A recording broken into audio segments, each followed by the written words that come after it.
morning. Here is the news at 6. First, the highlights.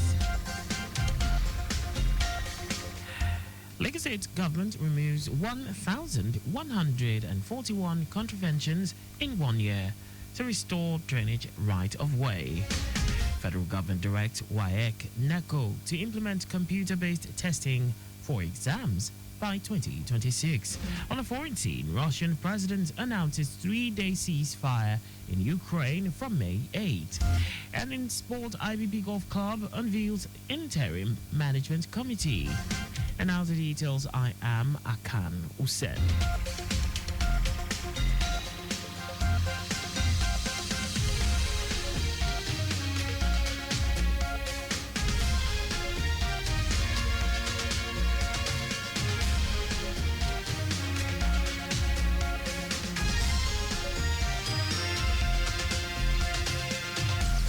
Lagos State government has removed not less than 1,141 contraventions in the last year to restore drainage right of way across the state as part of its commitment to ensure a flood-free Lagos.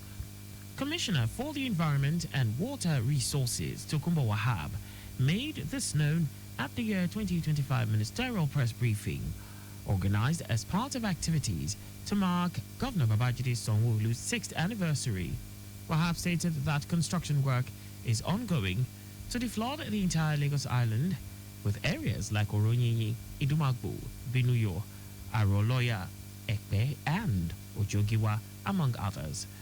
The commissioner stated that Lagos State Environmental Protection Agency, LASEPA, also undertook compliant enforcement actions against non-environmentally compliant facilities, with a total of 872 complaints received, with 610 of them noise-related.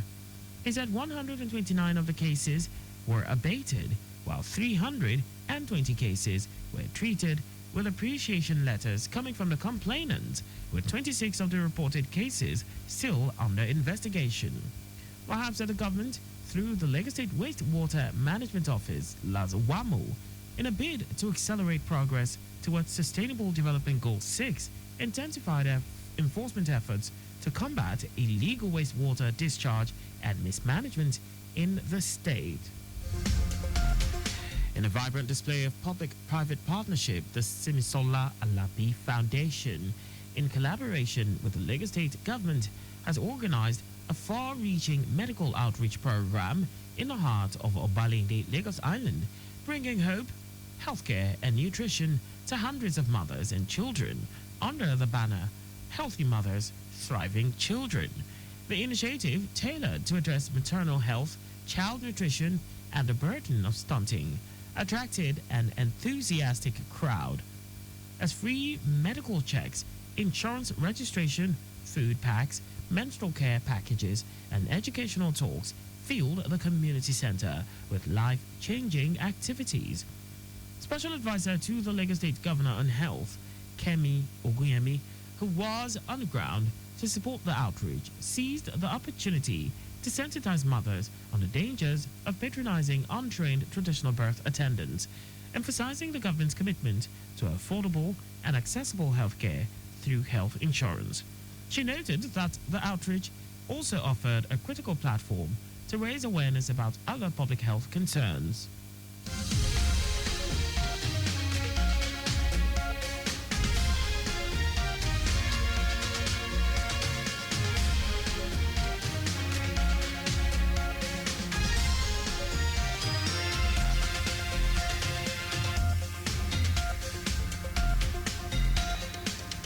Safety Plus Nigeria has celebrated this year's World Day for Safety and Health with the unveiling of a cutting-edge technology called PADI.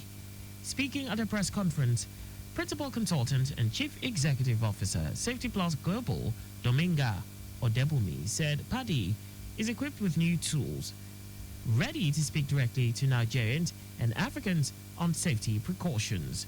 Odebumi noted that the platform is a digital safety advocate and public educator that draws over 75 years of combined experiences. Trying to understand that the impact of safety actually promote their business to last longer. And that's why, as simple as fire safety.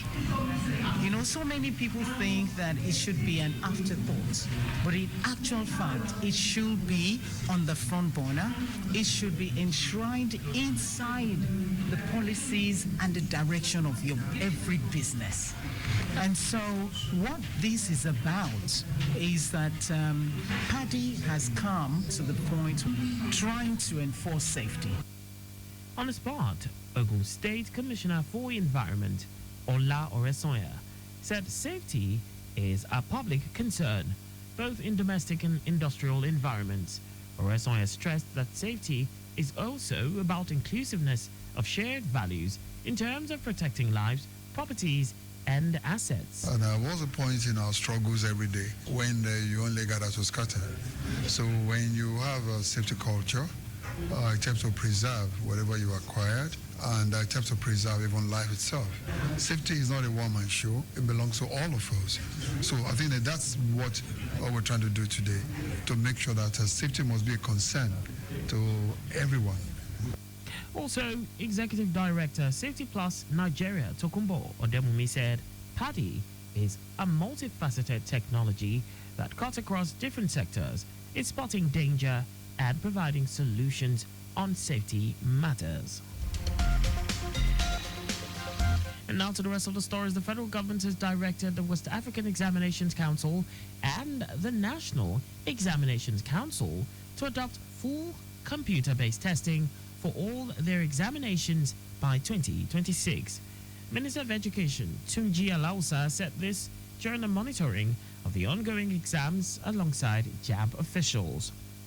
Alausa revealed that both the WAEC and NECO will start administering their objective papers via CBT, effective this November, and more than 2 million candidates registered for the ongoing examination in more than 800 centers across the country.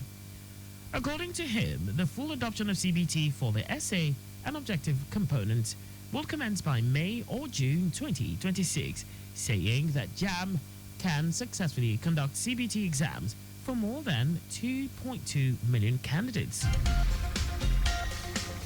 Coordinating Minister of Health and Social Welfare Ali Pate says the federal government, in line with the presidential initiative for unlocking the healthcare value chain, seeks to increase local manufacturing of pharmaceuticals and medical devices to 70% by 2030. Pate disclosed this on his X handle. The project is expected to create tens of thousands of jobs, attract over $2 billion in investment, and help Nigeria become a major player in Africa's pharmaceutical market. He also hinted that the initiative seeks to ensure that a large portion of the vaccines consumed in the country are also produced locally. According to him, the initiative also aims to significantly increase the number of full-time employees working in life sciences manufacturing by tens of thousands, up from the current workforce of approximately 20,000. Now to foreign news. Russian President Vladimir Putin has announced a temporary ceasefire in the war in Ukraine. The Kremlin has said the ceasefire will run from the morning of May 8 until the 11th of May, which coincides with victory celebrations to mark the end of World War II. In a statement, it said Putin declared the ceasefire based on humanitarian considerations. Ukraine has not yet responded. The Kremlin announced a similar 30-hour truce over Easter, but while both sides reported a dip in fighting, they accused each other of hundreds of violations. Ceasefires have been attempted more than 20 times in Ukraine, and all of them failed eventually, some within minutes of going into effect. Now sports. The Ibrahim Badamasi Babangida Golf Club, Abuja, has unveiled a 10-member interim management committee with Peter Deshi as chairman and Yomi Oyelola as secretary. According to a statement released by Senior Special Assistant on Public Communications and Social Media to the Minister of the Federal Capital Territory, Nyesom Wike, Larry Olainka, the committee has been directed to commence work immediately. The Interim Management Committee will function under the supervision of the Board of Trustees, led by President of the Court of Appeal, Monica Dongban Mensem. The statement noted that Wike had emphasized the FCT administration's commitment to restoring order and efficiency to the prestigious club, which has recently experienced internal challenges. The FCT minister also clarified the ownership status of the club, reiterating that it remained the property of the Federal Capital Territory Administration. The IBB Golf Club, located in the heart of Abuja, is one of Nigeria's most prestigious golf facilities and has played host to numerous high-profile tournaments over the years.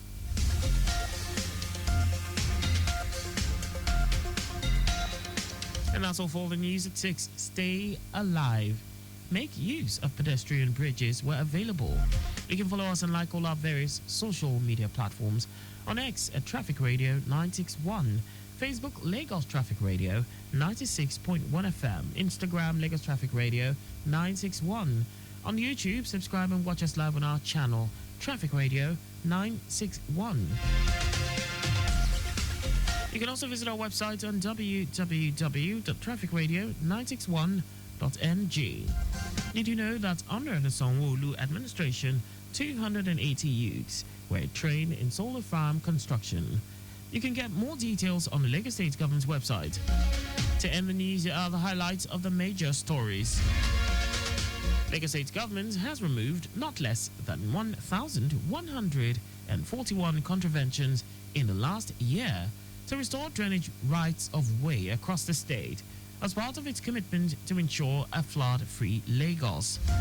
The federal government has directed the West African Examinations Council and the National Examinations Council to adopt full computer-based testing for all their examinations by 2026. We also told you that Russian President Vladimir Putin has announced a temporary ceasefire in the war in Ukraine. And in sports, the Ibrahim Badamasi Babangida Golf Club, Abuja, has unveiled a 10-member interim management committee with Peter Deshi as chairman and Yomi Oyelola as secretary. For contact with the newsroom, please send a message to info@trafficradio961.ng. And that ends the news broadcast compiled by Adeswa Ejoka. I am Akan Usen. Thanks for listening and please stay safe. Good evening.